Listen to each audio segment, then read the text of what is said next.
Those are the most basic factorials. We have, for example, by definition, 0 factorial is equal to 1, and 1 factorial is equal to 1.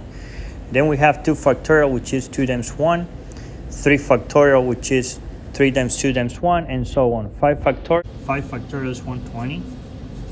3 times 2 times 1, that will be a 6. So that will be plus 6, 126. That's it.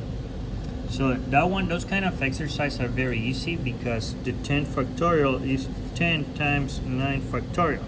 And you can simplify this number with this number, and so that will be just 1 over 10. So that's the answer.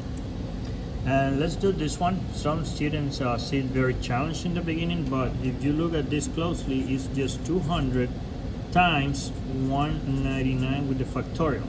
And this one, you simplify with this, so the answer is just 200. And that's it. So try the other one. This one will be only 19. This one will be 16 times 15 because the 14 factorial cancel with this. Okay, that's 120 minus 8, so 112, and so on. So just pause the video and solve all of them.